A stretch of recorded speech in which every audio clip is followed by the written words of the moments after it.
Municipal ఎన్నికల ప్రచారంలో Congress party speed పెంచింది. స్వయంగా సీఎం రేవంత్ క్షేత్రస్థాయిలో పర్యటించి ఓటేయాలని ఓటర్లను కోరుతున్నారు. జిల్లాల పర్యటనలో భాగంగా ఇవాళ కరీంనగర్ జిల్లా చొప్పదండిలో పర్యటించనున్నారు. రేపు నిజామాబాద్ రూరల్ 7న పరిగి, 8న భూపాలపల్లి, 9న మెదక్లో జరిగే ఎన్నికల ప్రచార సభల్లో సీఎం పాల్గొంటారని, ఈ సభలో కాంగ్రెస్ ప్రభుత్వం చేపడుతున్న కార్యక్రమాలు, పథకాలు, ప్రత్యర్థి పార్టీలు చేస్తున్న విమర్శలను తిప్పికొట్టే అంశాలను ప్రజలకు సీఎం వివరించనున్నారు.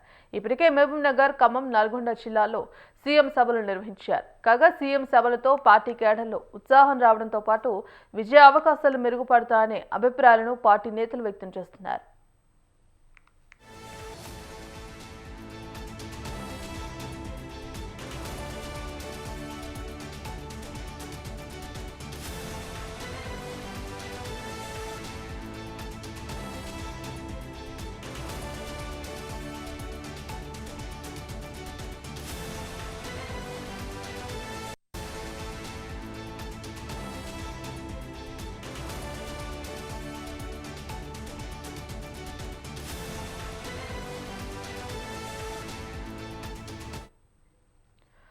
ఇక మున్సిపల్ ఎన్నికలకు సంబంధించి ఇప్పటికే కాంగ్రెస్ పార్టీ సంసిద్ధమవుతోంది. ఇవాళ కరీంనగర్ జిల్లా చొప్పదండిలో సీఎం రేవంత్ బహిరంగ సభలో పాల్గొనబోతున్నారు. ఇందుకు సంబంధించి భారీ ఏర్పాట్లు చేశారు. ఇక మున్సిపల్ ఎన్నికల్లో పార్టీ అభ్యర్థుల తరపున సీఎం రేవంత్ ప్రచారం చేయనున్నారు.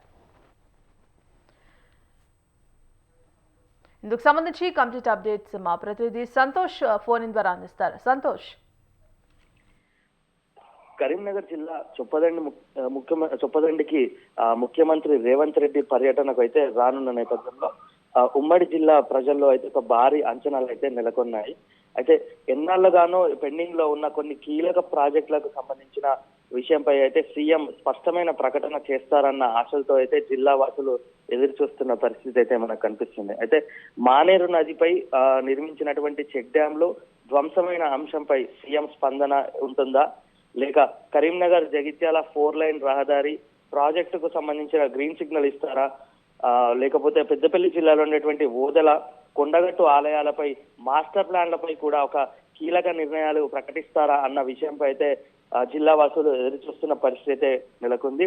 అనే కొన్ని అయితే ప్రజల్లో ఒక ఉత్కంఠ వాతావరణం అయితే కలిగిస్తున్నాయని చెప్పుకోవచ్చు. చొప్పదండి పర్యటనల్లో జిల్లాకు సంబంధించిన ముఖ్య నిర్ణయాలు వెలువడతాయా, లేదా రాజకీయ ప్రసంగాలతోనే సరిపెడతారా అన్న దానిపై అయితే ఉమ్మడి జిల్లా ప్రజలు ఆసక్తికరంగా ఎదురు చూస్తున్నారు. అయితే సీఎం పర్యటనపై మాజీ ఎమ్మెల్యే సుంకర్ రవిశంకర్ కూడా తీవ్ర విమర్శలు కురిపించిన పరిస్థితి అయితే ఉంది. అయితే చొప్పదండి నియోజకవర్గానికి ఇప్పటి వరకు పైసా నిధులు కూడా తీసుకురాలేదు, ముఖ్యమంత్రి ఏ ముఖం పెట్టుకుని వస్తున్నారన్న ప్రశ్నలు కూడా ప్రశ్నించారు. అయితే ప్రభుత్వ ఎన్నికల వేళ విడ్డూరంగా వ్యవహరిస్తుందని విమర్శించారు. సర్పంచ్ ఎన్నికలప్పుడు పట్టణాల్లో సభలు, మున్సిపల్ ఎన్నికల సమయంలో గ్రామాల్లో సభలు పెట్టడం ఏంటో అర్థం కావడం లేదంటూ కూడా ప్రజలకు ఏం చేయకుండా ఇప్పుడు చొప్పదండి నియోజకవర్గంలో పర్యటించడం ఏంటంటూ కూడా మాజీ ఎమ్మెల్యే సుంకర్ రవిశంకర్ వ్యాఖ్యానించారు. అయితే ముందు చేసిన పని, అభివృద్ధి పనులు ఏంటో చెప్పాలి అంటూ ఘాటు వ్యాఖ్యలు కూడా చేశారు. అయితే మొత్తంగా కూడా సీఎం చొప్పదండి పర్యటనపై ఒకవైపు ప్రజల్లో ఆశలు, మరోవైపు ప్రతిపక్షాల నుంచి వచ్చే విమర్శలు వెలువెళ్తున్నాయి. అయితే ముఖ్యమంత్రి రేవంత్ రెడ్డి జిల్లాకు కీలక నిర్ణయాలు ప్రకటిస్తారా, లేదా రాజకీయ వేడి మాత్రమే పెరుగుతుందా అన్న దానిపై అయితే వేచి చూడాల్సిన పరిస్థితి అయితే ఉంది. Right, thank you Santosh.